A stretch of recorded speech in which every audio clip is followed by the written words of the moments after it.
Yo, this is Adrian from the Playoffs of Life podcast, here to sponsor Anchor so that you can find out what Anchor can do for you, as well as what it has already done for my life. If you haven't heard about Anchor, it's the easiest way to make a podcast, and let me explain. It's free.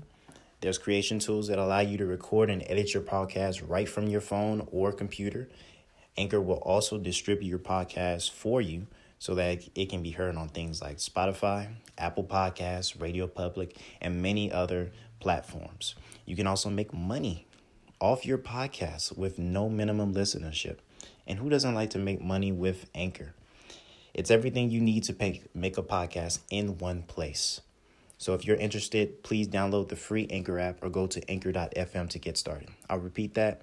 Download the free Anchor app or go to anchor.fm to get started. Peace.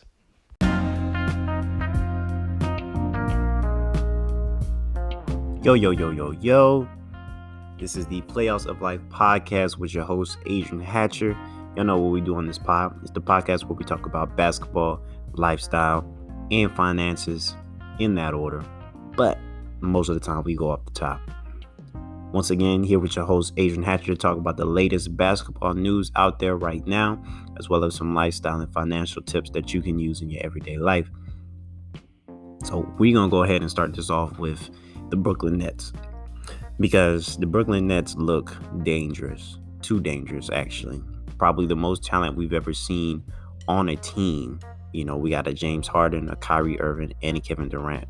And with a week into the experiment that they've been running with all three of them on the court, you know, the results have been mixed. You know, we got not only Kyrie coming out, finally playing a game. I think he only played a couple games before he was out for nearly a month. And then when he did come back, you know, he explained himself, said it was something personal, said that he didn't really want to talk about exactly what was ailing him or exactly what kept him out, but that basketball is his main focus. You know, because of his comments, you know, I feel like we shouldn't really dive too deep into it. Kyrie is a grown man, and as a grown man, he got things he got to do. You know, does it breach his contract? Yeah, the league fined him $50,000 because he didn't play those games. So after that, I don't know if we have too much to say when not only did the people that give him a job fine him, but we also criticize him because we just don't know what's going on. Honestly, it's not a big deal. You know, Kyrie's a basketball player. He's back on the court now. He took his punishment in stride. He did what he had to do. And now he's playing basketball. In the first game, before Kyrie got there, James Harden and Kevin Durant, they hooked up. And I believe they played, against the Magic. I'm not 100% sure, but they played the Magic, which led to Harden getting a triple-double in his first game with him. And Kevin Durant, like, putting up 42 points. So you see that collection of talent, you instantly think finals or bust. There's no alternative. There's no, that was a great season. There's no consolation prizes. It's finals or bust. You have to make it to the finals with this team. And the parts that they have around them are still really good. You know, they got Joe Harris, who has a pretty decent contract for a shooter. Like, they pay him handsomely. So now you got like a starting five full of like your top level players in the league. You know, you got Kyrie as your point, James Harden as your shooting guard, Kevin Durant as your shooting forward, Joe Harris is your shooting. Well, I guess Joe Harris would probably play a power forward position, or Kevin Durant. It just depends. And then you got DeAndre Jordan, who in all basketball terms can still play. He's an experienced vet. May not put the same type of energy that you may want on all defensive possessions, but he is a good big man, decent big man for sure. I think the last contract DeAndre got before he got to the Nets was with the Mavs. And at that time, he was a high commodity just because of his shot blocking and because he was a seasoned vet. So good times with Brooklyn right now. And then the second game that Brooklyn played, I believe, was against the Cavs when Kyrie actually did get back. That didn't look too good. You know, Kyrie had majority of the shots. Kevin Durant, James Harden seemed like They were a little passive, but they still was putting up buckets. And it's hard to say they were passive when Kevin Durant still almost put up 40 again, and James Harden almost put up another triple-double during that game. But I chalked that game up to Colin Sexton, the young bull, being hot, being ready to play basketball, taking the challenge in front of him, guarding Kyrie and putting up 40. Come on. That was just his game. You got to chalk it up to that's his game. He came ready, he was feeling good, and he was making timely shots. I think they said he put up 22 points just in overtime. Like, you can't really stop that when a player is that hot. We've seen that with a Kyrie, a Kevin Durant, a James Harden. So they probably seen it so many times, they're used to it. They know it's not going to happen every night. They know that if they play the way they're supposed to play, majority of the time, 9 out of 10, they still win that game.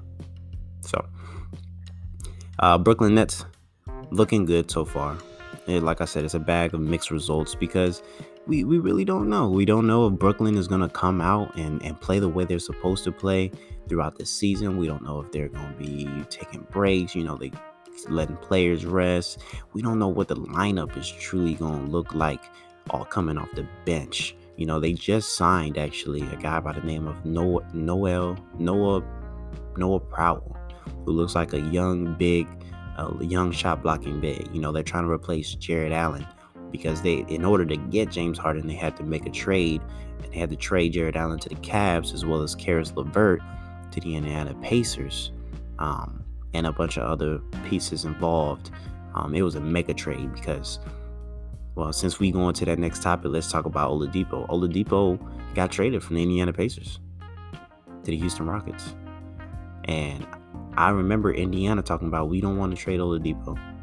Now, I'm not 100% sure if Oladipo wanted to be traded, if he felt like the team wasn't good enough. But I know that when executives say they are not exploring any trade ideas, they are not doing this and that, their star player is not agitated, all this, when executives come out and they feel like they have to talk to the media about this stuff, majority of the time that player is going to get traded. Rumors fly like crazy, but some of those rumors are legit true. Players, they want to win now. They played 6-7 years in the NBA. They've done everything they could up to that point except win a championship. So they're looking at the best. They're looking at the results that other players get. And they're like, what do they have that I don't have? A better team, a better coach, a better system, better players. Well, I want to be on that team. I want to win a championship. How are we going to win a championship? We're going to go to the best teams in the league. So Oladipo got traded from the Pacers to the Rockets. Since the summer, people have been speculating him getting traded. Not sure where he was going to go. Houston is a very interesting option because now he got a John Wall, a DeMarcus Cousins, a Christian Wood. You still got Eric Gordon. You still got PJ Tucker. You got Robert Covington. You got legit good-ass players to put around Oladipo and a John Wall. Now, I know this is John Wall's year to come back, but y'all can't tell me John Wall don't look good. Better than good. He look like he back. He's been sitting out a couple games, I think, due to knee issues, but he's coming back into form for the game. He's been out for so long. We just happy to see him on the court. We happy that it's not long-term injuries that he's having right now. We're lucky to have him back because he brings talent and he brings spectacle to the game with the way he plays. And his shots is definitely looked better. Throughout the games that they played, John Wall has played the point guard role better than we thought. If he would have stayed on the Wizards, we don't know where he would still be right now. They probably would still have a losing record because honestly, the Wizards aren't looking too good right now. We talked about that in the previous pod. Bradley Beal, Russell Westbrook, it don't feel good. That pairing just don't feel good. They don't look good. Their players got COVID-19, so their team is like disassembled. They really have a tough time right now just keeping enough players on the court. They were already struggling. Now they got to sign players to like 10-day contracts. I think Jordan Bell just got signed off a 10-day contract. He's a good player. Is he going to be game changing? Is he going to get their record up? I don't know. We're going to find out. Usually when players got a 10-day contract, they got something to prove. And if they get enough playing time, they make a difference in whatever role they're asked to play. So hopefully Russ and Beal will get that dynamic going. But let's head right back to the Rockets though. What's the Rockets record at the end of the season? Are they a playoff team? They sound like a playoff team. They look better than a playoff team. A lot of teams out there, they look like they could compete. Like deep. And they got a good bench. I mean, let's put some respect on Houston Rockets right now. Let's put some respect on their name. I think they'll definitely be one of those teams like a 5th or 6th seed to come out the West. And if not, if they don't come out the West, I wouldn't chalk it up to injuries or really COVID or anything. I would just say, John Wall's first year back, Oladipo acclimated to the team. I don't think anybody really looks at them and say championship, but I would definitely say playoffs for sure. We'll see them in the playoffs. I think an interesting matchup in the playoffs would probably be the Mavs or maybe the Nuggets. I think that would be beautiful. If everybody was healthy, COVID wasn't affecting nobody, we just got to see them ball out. I think that would be beautiful. But we'll see. We'll see. With that being said, guys, I'll hit up my Chicago Bulls real quick, only because I love the way we playing. I love like I said again, I love our coach. I love our system. I love how everything's been going. Seems like Billy Donovan was that missing piece all along. We just needed a head coach that could teach the players how to win. That's what they've been talking about, learning how to win the right way, not just scoring buckets and thinking that the other team is just going to sit down. Because this is an NBA team, a professional team that you're playing.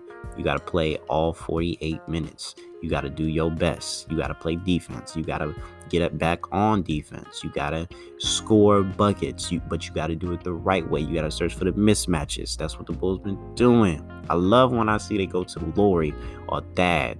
Thad's been making great passes to great cutters, and we don't even have everybody back yet. I think we just got Thomas Satoransky back yesterday for the game against the Hornets that we won, respectively. But I'm just wondering what happens when you get Chandler Hutchison back, and if the team stays together and is COVID-free, and Billy Donovan can get set on certain lineups to allow players to get more comfortable. What are we going to see? What are the results going to be? Because the results so far have been inspiring, way better than what we expected. Our expectations for the Bulls are way higher than last year, off rip. And I was praying that they could be a playoff team. I don't feel like I have to pray them into a playoff spot. I feel like they are working to a playoff spot. But those are my goals for the Chicago Bulls this year. As I talked about it before, I want them to get in the playoffs. I don't care what seed. I don't expect us to win. It'd be nice. But I expect them to compete. I expect them to show results. And I expect the next year for us to develop even more. Whether that's through trade acquisitions, whether that's through player development, whether that's through free agency. The Bulls this year are no longer just a project. They are a work in progress. And I love it. So yeah, with that being said, that'll cut the basketball segment for today. I am going to be talking about something just as important, more important. We have a new president in office. Everybody say it with me.